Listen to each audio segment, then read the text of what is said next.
justo como podemos ver, este panorama político, la escena política de Sinaloa se está moviendo, prácticamente está cambiando cada hora y agradecemos a Federico Barrueto, usted lo conoce bien, es un extraordinario analista político y él lo advirtió también desde el mismísimo viernes. Berrueto, disculpen, Rocha Moya tiene que pedir esta licencia, su regreso prácticamente se volvió insostenible. Doctor, usted también, me imagino, la pregunta que todos tenemos, ¿quién autorizó el regreso de Rocha Moya? ¿De verdad actuó por sí mismo? ¿Qué ocurrió durante todos estos días de licencia? Muy buenos días, los saludamos mi compañero Pablo Valdés y servidora Rocío Ereta. Rocío, me da gusto saludarte, también saludo a Pablo y a la audiencia que nos atiende. A ver, hay muchas cosas que podemos inferir a partir de lo que vemos, pero es muy difícil tener la información a detalle y precisa. Pero en primer lugar, a ver, el señor Rocha Moya no decide, como pudiera uno creer por el comunicado de la Secretaría de Gobernación, como una decisión personal. Él de una u otra manera tuvo que haber hecho una consulta con alguien que tuviera influencia o, por decir, autoridad política. Queda claro que no fue la presidenta. Lo consultó con la secretaria de Gobernación, creo que no, por el comunicado. Lo consultó con la dirigente de Morena, tampoco, por su comunicado. ¿Con quién lo pudo haber consultado? No queda otra posibilidad más que la de Andrés Manuel López Obrador. Bueno, esto finalmente es una especulación, pero una especulación que parte pues de que el señor Rocha Moya no se manda solo. ¿Qué es lo que ocurrió? Bueno, pues que al ver una respuesta volvía insostenible. Estaba cantado desde el viernes que el señor en breve tendría que solicitar nuevamente licencia. Aquí, ¿cuál es el problema? Que el origen del problema. El origen del problema es que el gobierno, o si se quiere, Morena en su conjunto, está entrampado entre sus distintas inercias. ¿A qué me refiero? A que el señor Rocha Moya pide licencia, pero se le deja todavía como la influencia mayor en Sinaloa. Pone a una gobernadora que era totalmente incondicional y él sigue manejando los hilos del control político en el Estado. Esto es un error monumental, porque justamente cómo va a ser valer la autoridad, ya no digo el centro, ya no digo Morena, no, simplemente la legalidad. Si el gobernador que está siendo imputado se le deja que siga teniendo control del gobierno estatal, de manera tal que él no tuvo ninguna dificultad para regresar, lo avaló el Congreso. Entonces tiene que ser el centro el que ponga en claro las cosas y con ello obligar a que el señor pida licencia. Tenemos una situación verdaderamente muy complicada y de una vez les doy un segundo pronóstico. Quien va a quedar a cargo del gobierno de Sinaloa va a ser una persona totalmente al margen de la continuidad que expresa el gobernador Rocha Moya. Van a tener que escoger a un gobernador porque la presidenta acaba de decir esta mañana que este no va a ser un gobernador de meses, sino que va a ser un gobernador o gobernadora que va a llevar hasta el final del gobierno, es decir, que va a estar a cargo de las elecciones.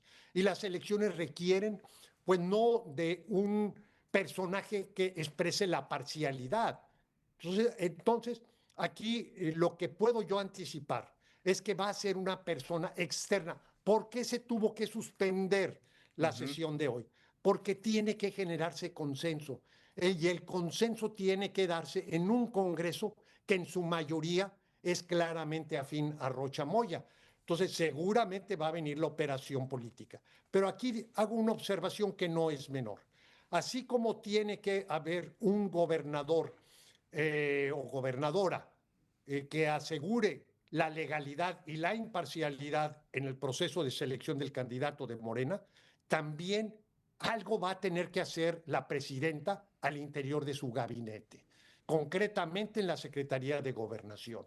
No hay operación política y este proceso accidentado de Sinaloa, nada más imagínense, Rocío, Pablo, ¿qué podría suceder si el día de hoy o mañana el Departamento de Justicia norteamericano nos da los nombres de 3, 4 gobernadores que también creo yo que debieran pedir licencia. Nada más imagínense lo accidentado de este proceso. Si no hay operación política, verdaderamente se vuelve una pesadilla. Si esto ocurrió en Sinaloa, pues multiplíquenlo por 4 o por 5. Claro, Federico, y bueno, aquí el punto es esta crisis de ingobernabilidad, ¿no? Que se vive en el estado de Sinaloa y como bien lo comentas, pues en este caso sí, el Congreso local en Sinaloa, pues es muy afín a Rocha Moya. Pero ya vemos también pues esta espalda que le empiezan a dar los morenistas a Rubén Rocha Moya a nivel nacional. O sea, porque estamos viendo de cierta forma a personas que le dieron el espaldarazo en su momento, que hoy le están dando la espalda y bueno, esto está jugando un factor determinante, sobre todo pues para la fractura interna que ya se está generando dentro del movimiento político. Así es, mira, Pablo Rocío, si la presidenta no enseña los dientes, que no ha ocurrido, porque no es lo mismo que regrese el señor a su casa o a su condición de privilegio, Ujú. a que tenga la condición de imputado, ¿verdad? Y lo que ha hecho la Fiscalía General de la República es dar, darle a él certeza de que no va a enfrentar la justicia. Si eso sucede con él, pues, ¿qué habrá de suceder con todos los demás? Entonces, hasta que el centro no enseñe los dientes, vas a tener este tipo de rebelión en los estados, no nada más en Sinaloa. Yo creo que ya la presidenta lo que debe hacer es un balance, bueno, de cómo están los otros estados, donde va a haber procesos electorales, donde hay competencia interna, donde hay disputa natural por las candidaturas, pero sobre todo estados donde los gobernadores es posible que sean imputados por las autoridades norteamericanas.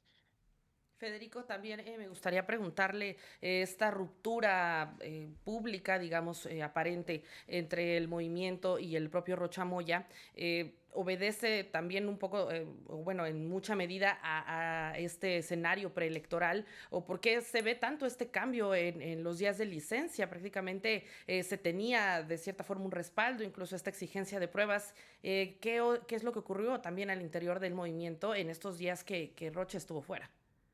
Mira, la explicación no es local, no es porque el grupo de Rocha Moya le haya dado certeza o le haya presionado, por decirlo así, para que regresara al cargo. No es en el ámbito local, es en el ámbito nacional.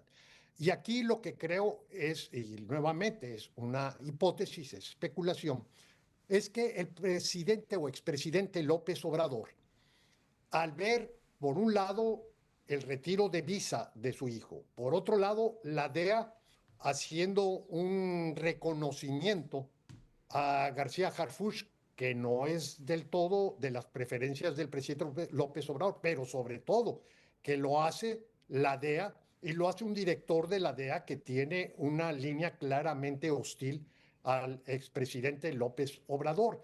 Y podemos agregar el caso de Corrales, de la investigación que hizo la detención de él por parte de la Fiscalía General de la República y muchos otros temas que creo yo que la decisión de Rocha Moya, número uno, no fue personal o individual. Fue una decisión que se procesó políticamente. Y no tengo otra explicación que la que pudiera ocurrir o darse en el seno de la relación de Rocha Moya con el expresidente López Obrador. Estamos hablando entonces de que Rocha Moya es el sacrificado tras pues todo lo que se ha dado en los últimos días, la cancelación de visa del propio hijo del expresidente López Obrador, de Anti López Beltrán. Pues Morena ahora sí pues le va a dar la espalda por completo, Federico. Ah, no, sin duda alguna. De hecho, ya se la dio. Aquí el tema, Pablo Rocío, es que sigue. ¿Por qué? Porque el tema no es que sea o no sea gobernador Rocha Moya. No, el tema central es si la presidenta va a proceder a la solicitud que le hicieron las autoridades norteamericanas de detener al gobernador con propósitos de extradición. Y en la medida en que se resuelva este capítulo de, digamos, que es embarazoso, que es complicado políticamente, le complica mucho las cosas a la presidenta, o sea, no es un tema menor, Pero lo fundamental es, bueno, la exigencia de las autoridades norteamericanas de detener al gobernador para que pueda enfrentar la justicia norteamericana. Ese es el tema y es algo que no sabemos. Mi impresión es que la presidenta se va a mantener en la misma postura de que bajo ninguna circunstancia el gobernador va a enfrentar la justicia norteamericana. Pero para eso es posible, pero solamente siempre y cuando la presidenta se decida a juzgarlo en territorio nacional. En otras palabras, puede ser por encubrimiento, puede ser el homicidio de Melesio Cuen, no necesariamente los mismos argumentos del Departamento de Estado, del Departamento de Justicia, sino decir, nosotros tenemos que esclarecer la responsabilidad del gobernador en el homicidio de Melesio Cuen. Y con eso se hace la investigación y puede decirle la presidenta, mientras no resolvamos eso, ¿verdad? No podemos entregar al gobernador Rocha Moya.